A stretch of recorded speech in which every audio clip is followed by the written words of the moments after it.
Hi guys, welcome back to another video. In this video, we will take a look at the mind map for the lesson Growth of Nationalism for grade 10. Let's get right into it. First, we'll look at the causes for the growth of nationalism. The first one is the colonial policies, mostly by Lord Lytton. He had kept high import duties for textiles, which had made it hard for the Indians to have a good livelihood. The age for the IAS exams was reduced by 1 or 2 years so that the Indians found it very hard to compete in such exams as compared to the British, who had it around 20 years of age.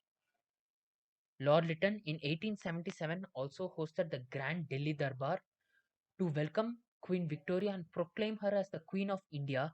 He lavishly spent many lakhs of rupees on this, but not even a few thousand rupees for the poverty of Indians. He introduced the Press Act to curb the powers of nationalism. The press were not allowed to publish anything that criticizes or goes against the British government or British monarch, but this was applicable only to vernacular press.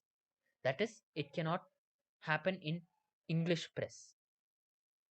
The Arms Act stated that no Indian could carry around any weapon of any form, which was a major setback for many Indians who carried around many sickles or tools which help them in their daily work. Another cause is the economic backwardness of Indians. The working class were economically backward because there was no scope for their promotion or any means of getting extra money. They were also paid very less for long hours of work. The peasants were forced to grow indigo crops, and if they hadn't, their cattle would be killed or taken away, and their crops set on fire. The artisans or the art industry of India had become practically extinct during that period due to the very high costs they had to pay, but for their goods they received very low prices. The educated Indians also faced a major issue because preference was given to Britishers for many posts, even though they were not as eligible as compared to the Indians. There were many socio-religious reforms that took place. The four main people who brought about legendary social reforms were Rajaram Mohan Roy, Jyotiba Phule, Swami Vivekananda, and Swami Dayanand Saraswati. Ram Mohan Roy established the Brahmo Samaj. Jyotiba Phule established the Satya Shodhak Samaj for the elderly. He also established a school for women's education. Swami Vivekananda started the Ramakrishna Mission to help the poor, and Swami Dayanand Saraswati established the Arya Samaj to help anyone who was in need.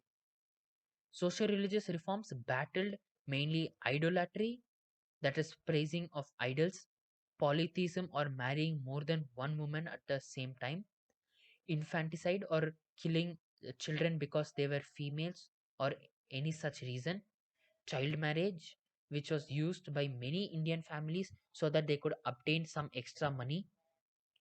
Widow remarriage was fought for because many widows were not allowed to be remarried at that period. They fought against superstitions and rituals, and they fought for women's upliftment and education for women, which was considered against the religious laws during that time. Now, even the press played a very important role in the growth of nationalism. They constantly criticized the British for their evil policies, which were used to drain the wealth from India.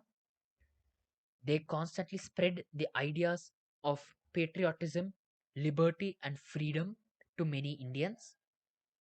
The press was a means for exchanging of views between many nationalists all across the country, and they spread awareness for Indians based on the events that happened across the globe, helping them to get more inspiration for the national fight. Jyotiba Phule also has made major contributions by writing books such as Gulami and by presenting theories. There were many associations formed during that time to spread the word of nationalism. They were the All India Association, the Indian National Conference, later renamed as the Indian National Congress, the London Association, which was by Dadabhai Nauroji, the East India Association, and the Indian Association. The main of all of these was the Indian National Congress. The main aims of this Congress was to establish friendly relations between national political workers from across the country of India, to spread the feelings of unity, liberty, freedom, and so on among the Indians, to formulate and present popular demands in front of the government, and to train and organize a uniform public opinion so that all Indians can fight for the same demands. That's it for this video, guys. I hope it was useful. If it was, then do share to others who would want such content, and I will see you in another video. Thanks for watching.